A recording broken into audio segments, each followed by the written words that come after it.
La commission est réunie afin de poursuivre les auditions publiques dans le cadre de la consultation générale sur le cahier de consultation intitulé « La planification de l'immigration au Québec pour la période 2026-2029 ». Ce matin, nous allons entendre les deux derniers groupes de tout cet exercice, ce long exercice, qui sont la Corporation des concessionnaires automobiles du Nord-Ouest conjointement avec la Corporation des concessionnaires automobiles du Québec, qui sont avec nous en visioconférence, et nous allons terminer avec le regroupement québécois des résidences pour aînés. Alors, pour nos deux premiers groupes qui sont invités, je vous les présente. Monsieur Charles Robert, directeur des affaires gouvernementales et relations avec les médias. Et nous avons également Monsieur Dion, président de Norauto Nissan, je m'excuse, et Monsieur Donald Dion, président sortant et président d'Action IKEA. C'est pas du tout la même chose qu'IA. Alors, messieurs, bienvenue à la commission. Vous allez bénéficier d'une période de 10 minutes pour présenter l'essentiel de vos recommandations. Et par la suite, vous allez pouvoir entendre les parlementaires vous poser quelques questions. Et voilà, le premier 10 minutes qui vous est accordé commence maintenant. Merci beaucoup, Madame la Présidente et Mesdames, Messieurs, les membres de la Commission. Merci beaucoup de nous recevoir. Alors, vous avez compris que je parle ici aujourd'hui au nom de la Corporation des concessionnaires automobiles du Québec, qui regroupe près de 900 concessions et qui emploie 63 000 personnes. Je suis accompagné par Michel Dion, qui est président de la Corporation des concessionnaires automobiles du Nord-Ouest, et de M. Donald Dion, qui en est le président sortant. Alors, notre message tient en 3 idées simples. 1, nos ateliers de mécanique et de carrosserie sont un service essentiel dans le quotidien des Québécois. 2, la pénurie de main-d'œuvre en mécanique et en carrosserie est désormais un enjeu structurel. Et 3, nous en appelons à une concertation réelle entre le gouvernement du Québec et le gouvernement canadien pour des ajustements ciblés sans opposer recrutement local et international. Concrètement, l'entretien et la réparation des véhicules, y compris des ambulances, des véhicules policiers, des autobus scolaires, des flottes commerciales et les véhicules des particuliers en région dépendent de la capacité de nos ateliers. En sous-effectif, des territoires entiers se désorganisent, délais, coûts et immobilisation des véhicules. Regardons les faits du secteur des services automobiles au Québec. Mécanique, carrosserie, vente, entretien, ateliers indépendants et concessionnaires. On parle ici de plus de 107 000 travailleurs dans plus de 18 000 établissements. En 2023, on estimait à environ 2 300 à 3 000 postes vacants en mécanique et 600 à 700 en carrosserie. Le taux de postes vacants du secteur est d'environ 4,6 au-dessus de la moyenne provinciale qui, elle, se situe autour de 3,9 %.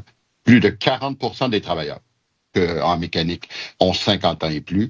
Et côté formation, sur les 4011 inscriptions dans les DEP, 1219 diplômés, toutes voies auto confondues en 2023, soit un taux de diplomation d'environ 30 %.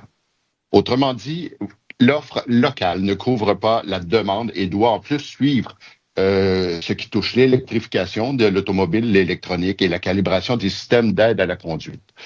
Dans notre réseau, la réalité est la même, et je parle de la réalité des concessionnaires, est souvent plus aiguë en région. En Abitibi-Témiscamingue, et mes deux collègues pourront en parler mieux que moi, par exemple, on parle d'un taux de vacances sectoriel autour de 7 %. De cohortes beaucoup trop petites en CFP, moins de 25 diplômés par an en mécanique et moins de 10 en carrosserie. De logements coûteux, de concurrence salariale très forte, par exemple en Abitibi du secteur minier, et même avec davantage de chômage dans certaines RMR, les bons profils techniques ne se déplacent pas spontanément là où on en a besoin. Et ce décalage n'est pas théorique. Un poste de technicien non pourvu, c'est environ 1600 à 1700 heures nettes de capacité atelier perdues par an.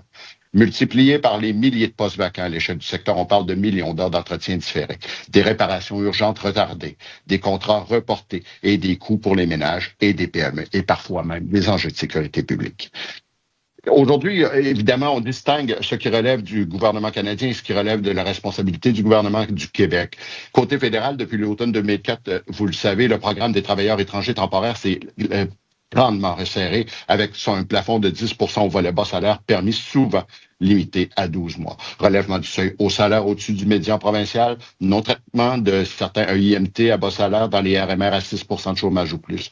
Contrôle d'intégrité renforcé. Et mis bout à bout, ces règles compriment grandement la capacité des ateliers et font basculer des postes dans un cadre beaucoup plus contraignant. Côté québécois, en 2024, le gouvernement du Québec a suspendu temporairement les PTET à Montréal sous le salaire médian annoncé a annoncé un encadrement accru de l'immigration temporaire et étudiante. Mais, et c'est important de le souligner, le gouvernement du Québec possède encore malgré tout des mécanismes pour offrir la résidence permanente et agir dans sa propre cour. Il y a le PEC qui a été suspendu par moment et pour certains volets, le PSTQ, un parcours en plusieurs étapes, vous le savez, qui demeure malgré tout très lourd sur le terrain. Autrement dit, néanmoins, des outils existent, mais ils doivent être ajustés et accélérés pour des métiers que l'on juge essentiels. À cet égard, le gouvernement peut agir dès maintenant. Clarifier les critères, alléger la procédure, prioriser nos métiers et ouvrir des passerelles réelles et prévisibles vers la résidence permanente. Plus largement, le Québec détient des leviers structurants. Définir des métiers en pénurie prioritaire, ajuster le PEC pour les DEP pertinents, accélérer les CSQ, franciser en emploi, soutenir les centres de formation professionnelle afin de moderniser l'offre. De notre côté, les concessionnaires recrutent, forment localement, tant que faire se peut. Du côté de la CCAQ, on a renforcé la prospection locale avec l'initiative, encore en cours aujourd'hui, ma carrière en concessionnaire, et sur le terrain, on a tenté pendant la pandémie le recrutement étranger avec une division qu'on appelle Mobilo.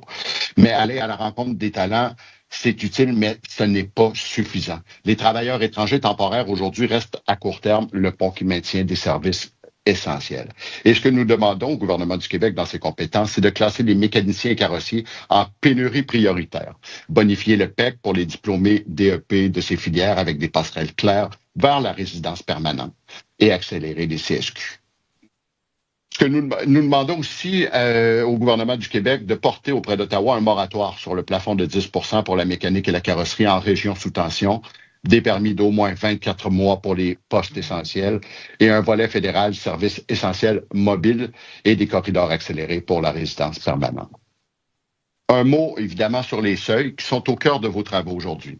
L'enjeu, ce n'est pas seulement la quantité, c'est la bonne personne au bon endroit pour la bonne durée avec un chemin clair vers la résidence permanente. 3 principes simples selon nous, prioriser la conversion en résidence permanente des personnes déjà intégrées dans ces métiers essentiels, fixer des cibles par région, et par secteur selon les besoins documentés, attacher chaque décision de seuil à un plan d'intégration crédible, ici entendez logement, francisation, reconnaissance de compétences, et ce, co-réaliser avec les employeurs et les municipalités.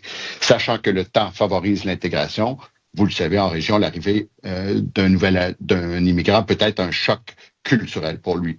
Mais avec des permis d'au moins 24 mois, des passerelles vers la résidence permanente et l'appui concret des employeurs, logement à l'arrivée, mentorat, francisation, en emploi, accompagnement des conjoints, la rétention progresse. Les équipes se stabilisent et le français au travail se renforce. Et enfin, nous lançons un appel à la responsabilité partagée. Nous avons vu récemment dans les différents médias le gouvernement du Québec et Ottawa se renvoyer la balle. Et nous voulons rappeler aux parlementaires que l'accord Gagnon-Tremblay-McDougall a démontré qu'on peut trouver des terrains d'entente qui respectent les impératifs économiques et culturels du Québec. Nous en appelons à retrouver cet esprit de collaboration, parce qu'entre-temps, des secteurs entiers, dont le nôtre, manquent de solutions concrètes. Je rappelle que notre réseau, c'est 900 concessionnaires répartis dans les 17 régions du Québec, 63 000 emplois, 1,5 milliard versés au gouvernement et aux municipalités en divers revenus fiscaux.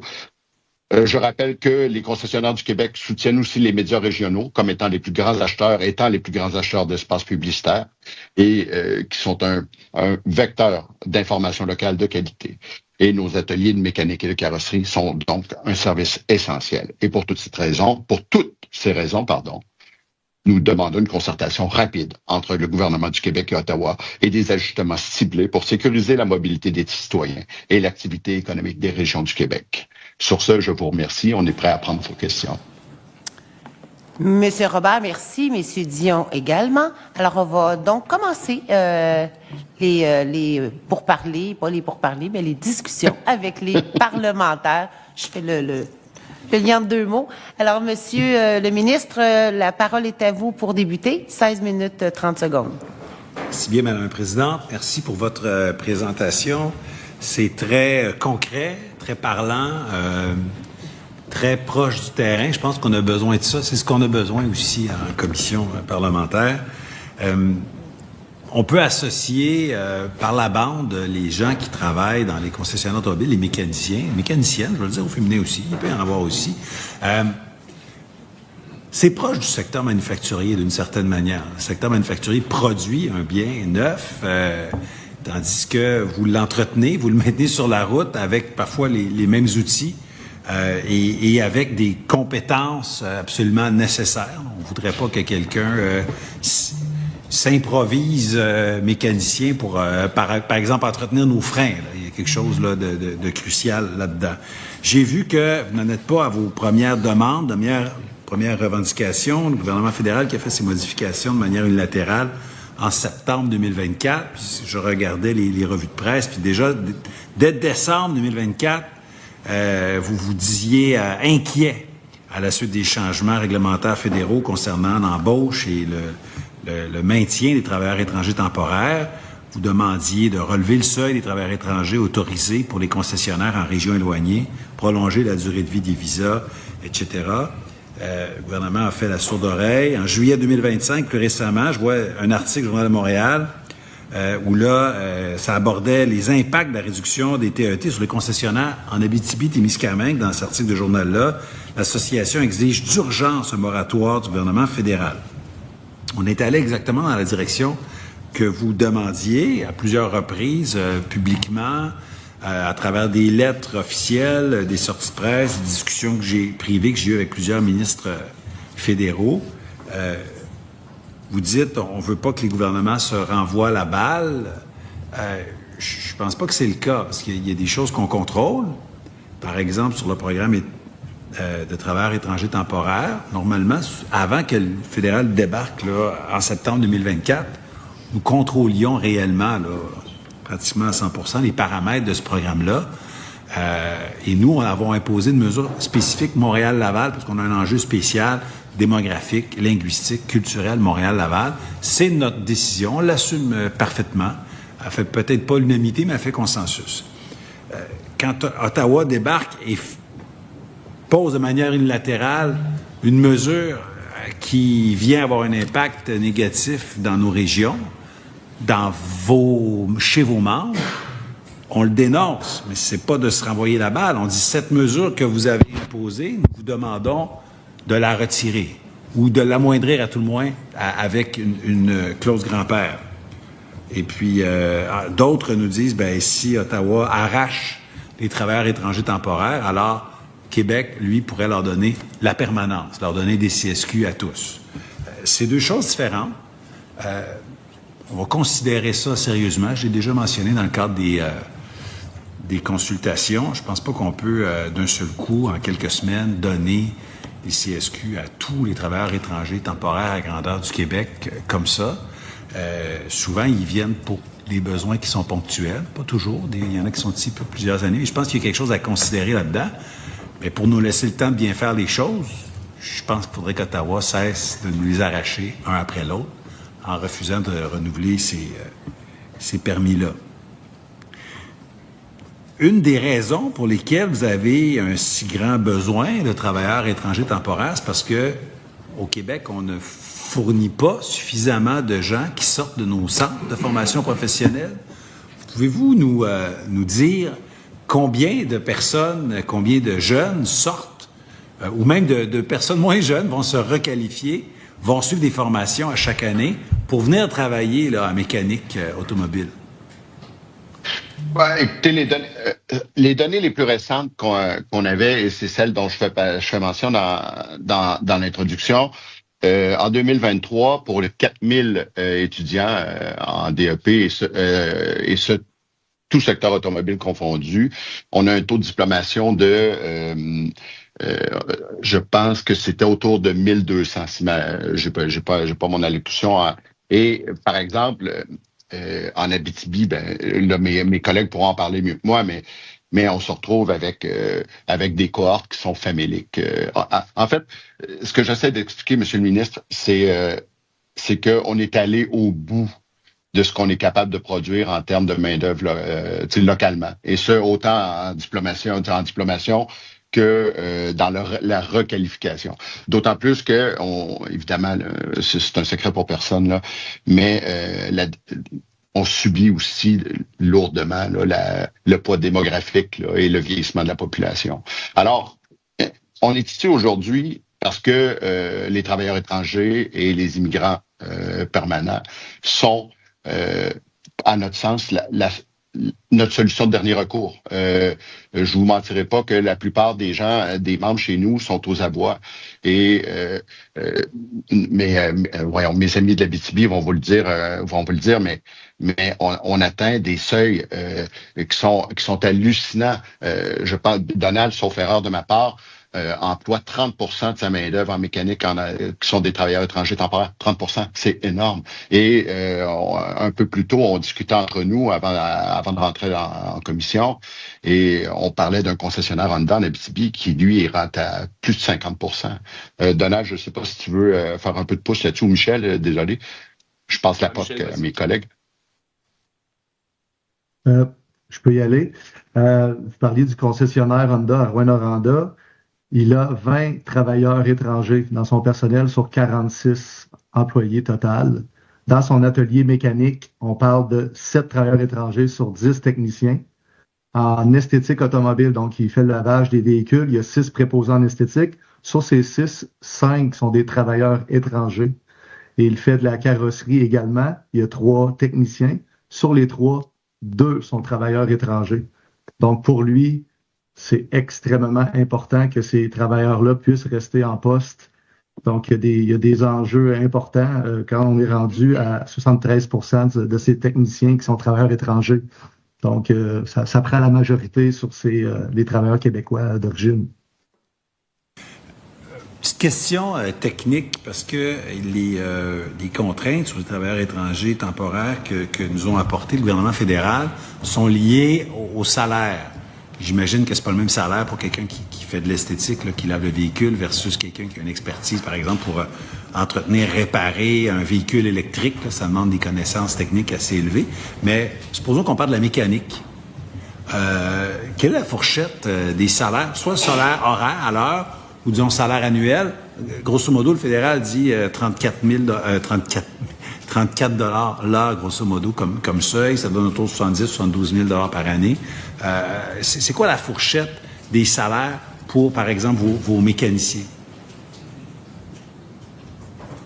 Pour les mécaniciens d'expérience, sont entre 35 et 40 $ de l'heure. Donc, ici, on parle des employés qui sont là depuis plusieurs années, qui font de la mécanique depuis 20, 30 ans. Donc, quelques-uns atteignent les 40 $ de l'heure. Donc, quand on parle du seuil de 34 et 62 pour les travailleurs étrangers, on est très proche du salaire des gens d'expérience. Donc, la fourchette, si on parle d'un jeune qui sort de l'école, on va faire autour de 25 $ l'heure, et on progresse vers les 40 au fil des années. Donc, le salaire, comme je disais, à 34 et 62 est déjà très élevé dans la fourchette.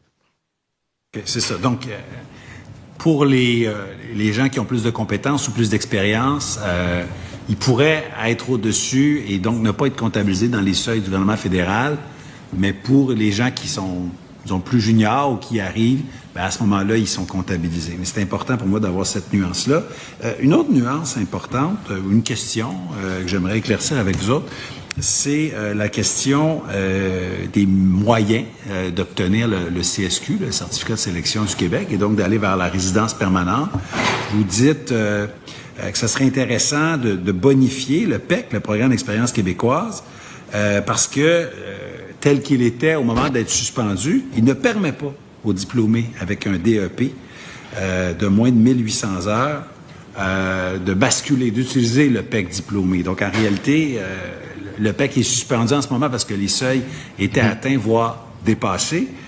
Mais si on le réactivait demain matin, pour vous, ça serait pas tellement une solution. Je vous soumets que le programme de sélection des travailleurs québécois, le nouveau programme, lui, permet aux diplômes d'études professionnelles de moins de 1800 heures de passer la rampe. Donc, en fait, même à partir de 900 heures ou 600 heures, on peut être admissible soit au volet 1 ou au volet 2. Je reconnais que ces derniers mois, on vient de lancer le programme de sélection, le PSTQ, et donc c'est quelques centaines d'invitations qui ont été faites, pas parce que le PSTQ est un programme à petit volume, parce que les volumes étaient atteints pour l'année 2025, mais on peut penser que pour les années à venir, le nouveau volet PSTQ est beaucoup plus prometteur pour vous que le PEC, puisque la durée des formations ne permettait pas à vos travailleurs de se qualifier pour le PEC. À la lumière de ce que vous dites, oui.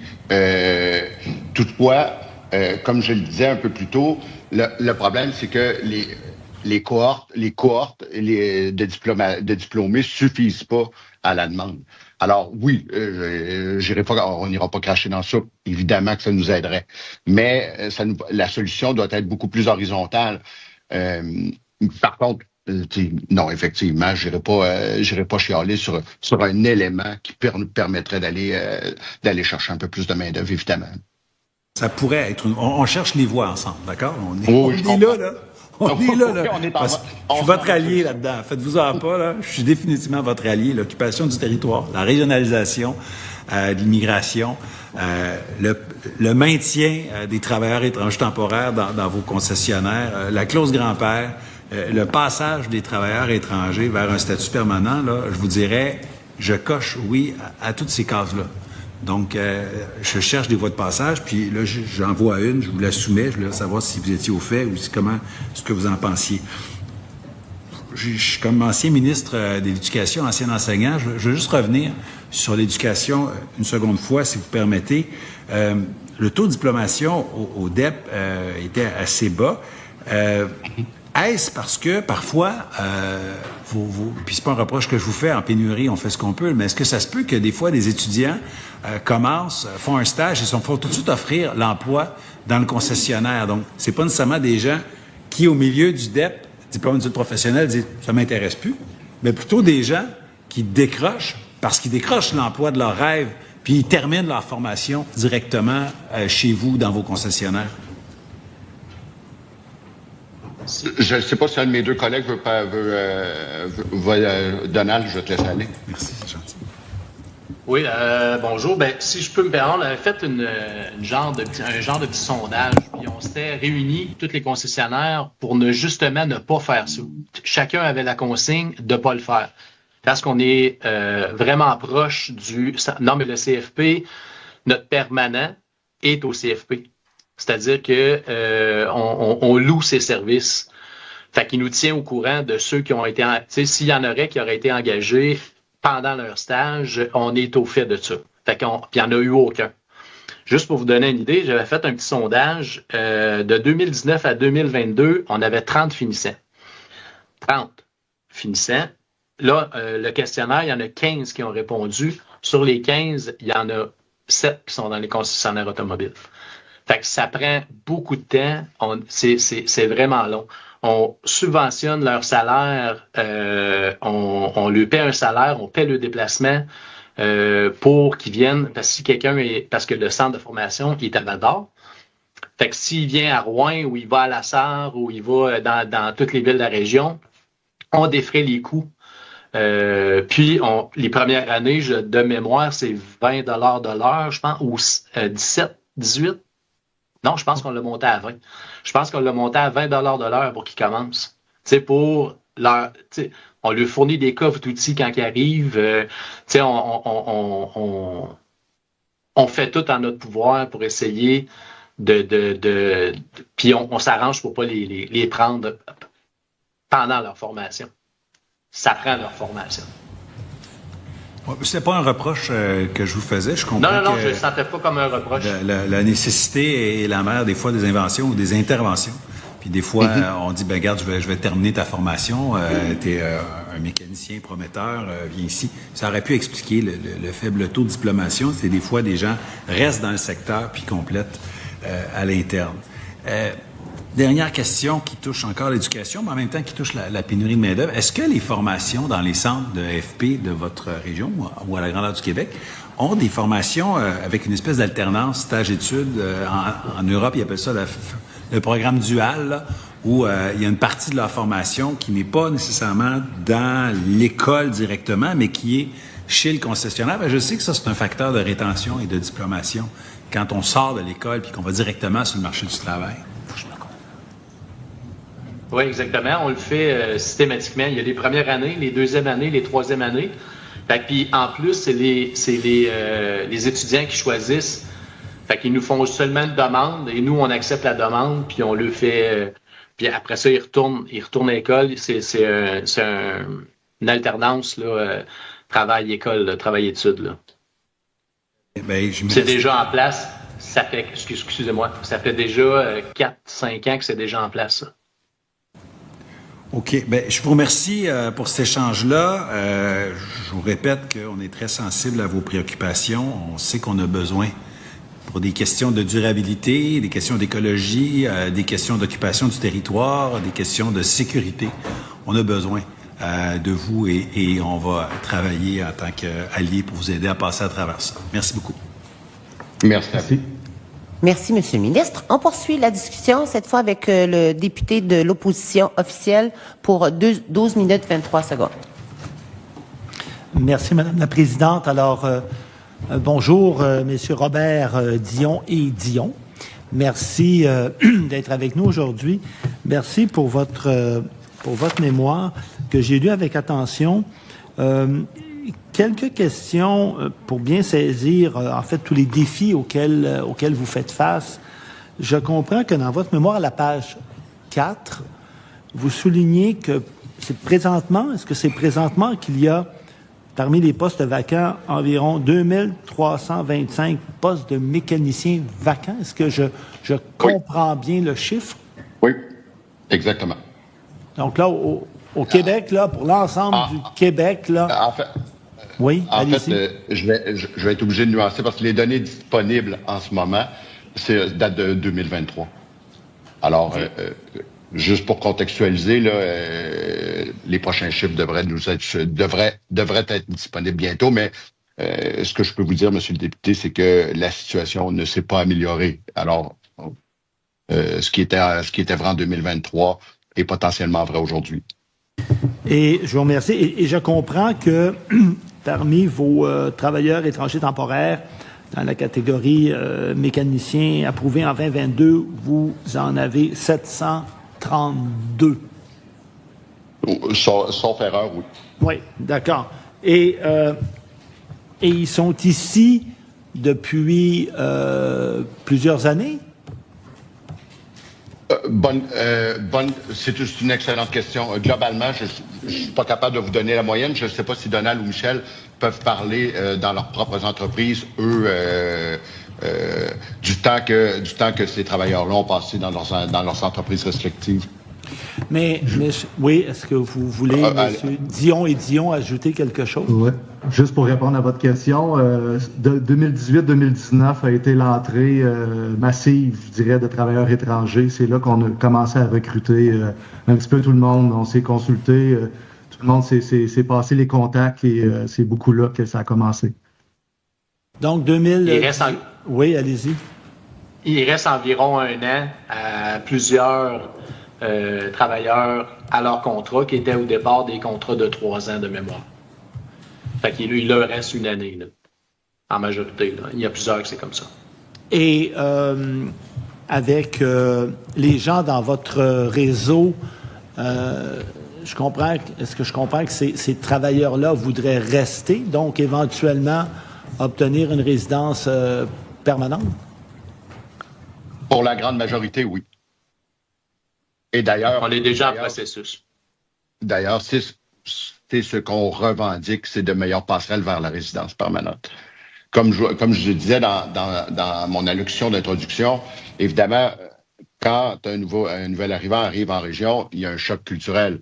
Mais je vais y aller un peu, je vais caricaturer, mais ça passe ou ça casse, hein, comme on dit.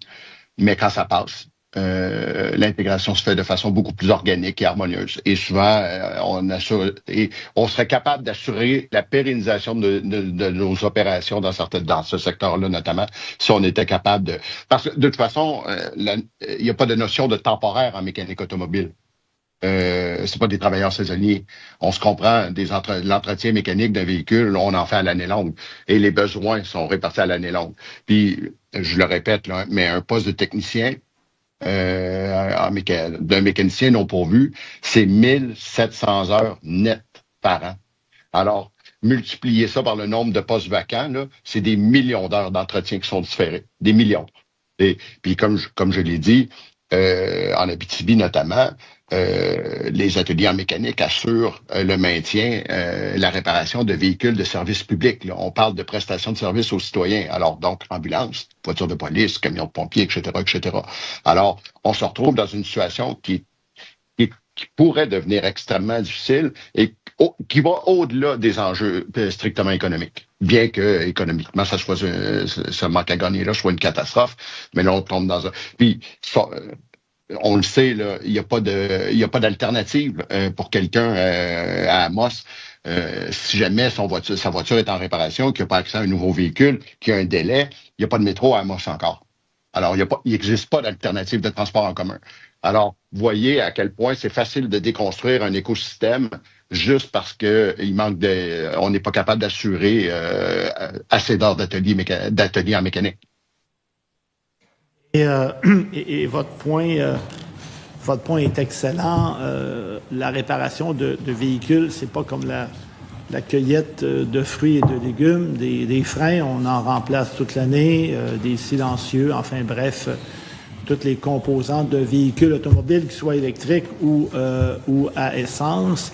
On jase, là, puis vous comprendrez, moi, je vais essayer de vous aider, puis vous avez parlé aussi souvent des enjeux entre le fédéral et le provincial. Alors, je vais avoir deux questions là-dessus, parce que les travailleurs temporaires étrangers, la question des bas salaires, le pourcentage, effectivement, ça, ce sont des règles fédérales.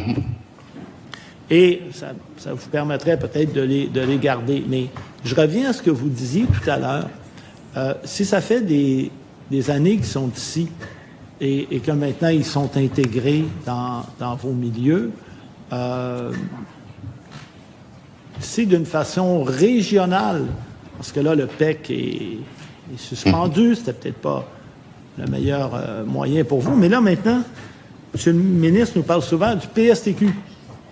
Est-ce que ça vous aiderait? Ça c'est québécois, là. Est-ce que ça vous aiderait si dans une ronde éventuelle, hypothétiquement, M. le ministre disait, dans votre secteur, c'est prioritaire. Vous avez parlé tout à l'heure de réparer des ambulances, réparer des camions de pompiers et de dire, écoutez, on vous entend, on va vous le régler, votre problème, là, puis on va vous en envoyer des invitations. Est-ce que c'est quelque chose qui serait aidant pour vous? À sa face même, oui. Est-ce que c'est suffisant? Là, malheureusement, je suis dans l'hypothèse de l'hypothèse. Là, malheureusement, c'est évident que ça ne nuira pas. En tout cas, à la lumière de la conversation qu'on vient d'avoir, je pense que ça peut aider. Mais est-ce que ça va suffire? Je pense pas, non. Et êtes-vous d'accord avec moi? Parce que là, on parle de planification pour les prochaines années en immigration. Je privilégie le sur-mesure que le mur à mur, parce que il n'y a pas des régions qui sont identiques. D'ailleurs, vous mentionnez quelques régions. Des sommets régionaux pour mieux planifier l'immigration. Est-ce que c'est quelque chose qui vous parle? Bien sûr. Bien sûr. Bien sûr, d'aller interagir avec...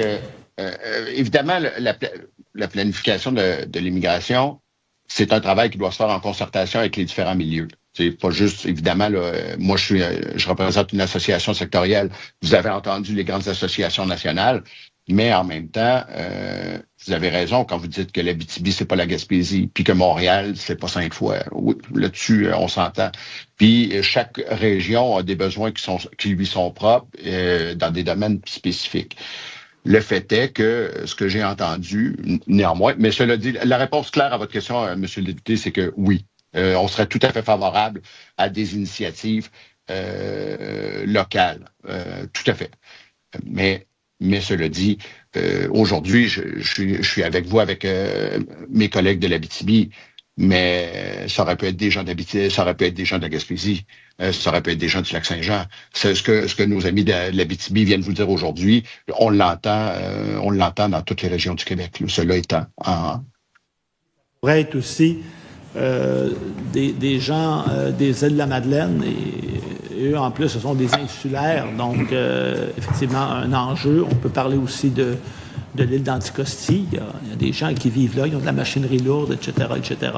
Peut-être pas beaucoup de concessionnaires d'auto, mais il y a quand même des véhicules qui roulent.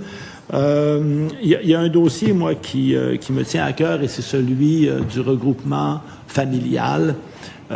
J'aimerais que vous parliez un peu de ça. Comment vos travailleurs étrangers vivent ça? Est-ce que vous avez des enjeux? Est-ce que c'est trop long? Est-ce que le système est trop lourd? Parce qu'on apprend, statistiquement parlant, que dans le reste du Canada, ça prend à peu près 13 mois, alors qu'au Québec, c'est 37 mois et peut-être même plus. Est-ce que vous vivez des enjeux à ce niveau-là? Je vais laisser mes deux collègues, je ne sais pas si dans vos concessions respectives, mes deux collègues ont eu à vivre des situations comme celle-là. Je vais les laisser commencer.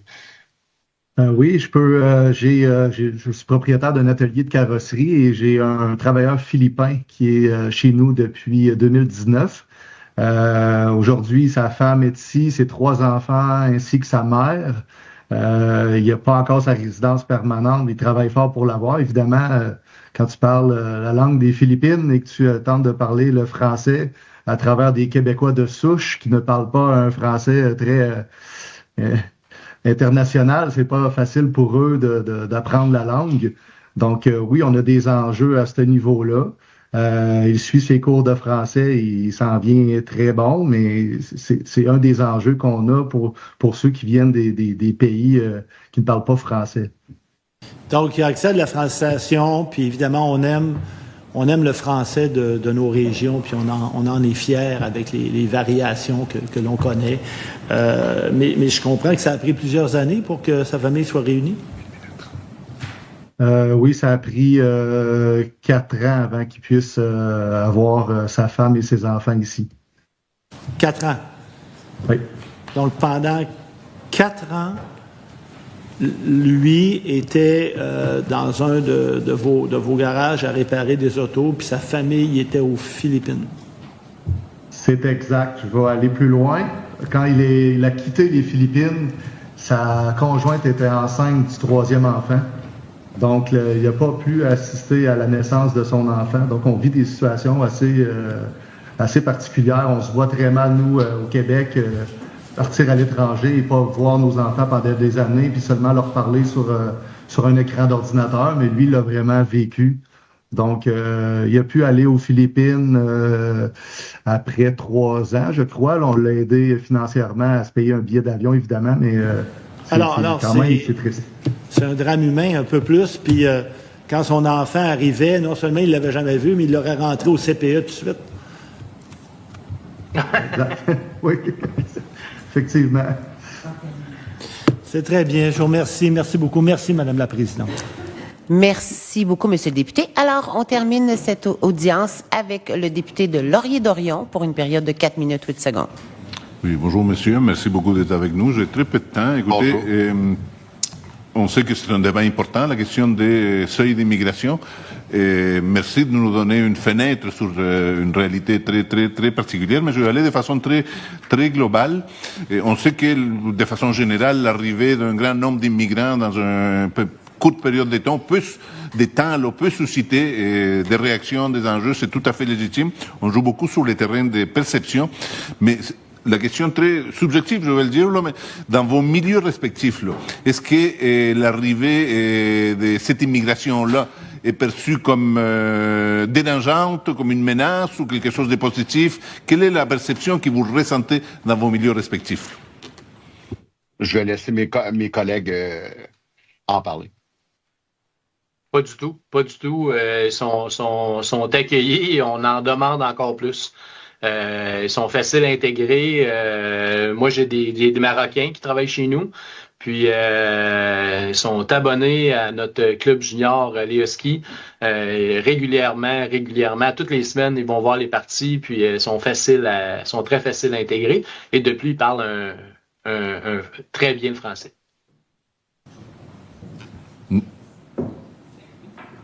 Très bien. Écoutez, vous avez parlé aussi de l'épuisement de la filière de formation professionnelle. On sait, vous avez mentionné la question du vieillissement de votre main-d'œuvre. On met beaucoup de l'avant pour pallier à ces problèmes-là, des gains en productivité, automatisation. Je vous vois là, je conçois mal l'automatisation dans le domaine dans votre domaine. Mais est-ce que vous pensez que des gains en productivité peuvent remplacer l'apport en immigration? À 100%, monsieur le député? Je voulais juste nuancer, mais quand vous dites 100%, suppléer à 100%? Ou en bonne partie, là. C'est-à-dire les gains en productivité okay. peuvent diminuer l'apport de l'immigration. Bien. OK, je vais essayer de nuancer de la meilleure façon possible. La réponse à votre question, objectivement, c'est oui, évidemment qu'il y a des gains en productivité qui peuvent être faits grâce à l'automatisation, l'intelligence artificielle. On est déjà là. Par contre, ça amène des changements aussi dans la façon, c'est le syndrome de l'allumeur de réverbère. Pour un métier qui disparaît, on s'en crée un autre. Par exemple, là, la semaine dernière, j'étais au dévoilement dans un atelier de peinture de nouvelles machineries qui permettent d'aller gagner du temps. Et quand on peinture un automobile, mais ça prend des gens pour l'opérer. Ça prend un autre type de formation. Alors, la réponse la plus intellectuellement honnête, c'est oui, il y a des gains, forcément, mais ça ne pourra jamais suppléer à une main-d'œuvre réelle et humaine. Très bien. D'ici quelques temps, il va y avoir une diminution du nombre de travailleurs temporaires. Et certains pourront avoir accès à la résidence permanente. C'est la question des seuils et ça va être décidé par le Québec. Là. Mais il va y avoir une diminution. Là. Je conçois que ça va être difficile pour votre industrie. Là. Absolument. Et les décisions qui vont être prises dans les prochaines semaines vont avoir un impact important, qu'il soit positif ou négatif, là, mais sur le moyen et long terme, autant économique que dans la prestation de services à la population. Et je ne vous mentirai pas qu'on a certaines appréhensions à cet effet-là, d'où notre appel à la concertation avec les deux ordres de gouvernement. Messieurs, il me reste plus qu'à vous remercier pour votre contribution à nos travaux. Merci d'avoir regardé cette vidéo.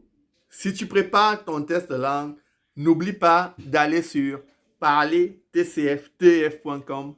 Parlertcftf.com. C'est le meilleur site pour préparer ton test de langue. Peu importe où tu te trouves dans le monde entier, ce site va te permettre de préparer ton test de langue comme il faut et surtout de le réussir avec un bon niveau pour pouvoir continuer ta procédure d'immigration.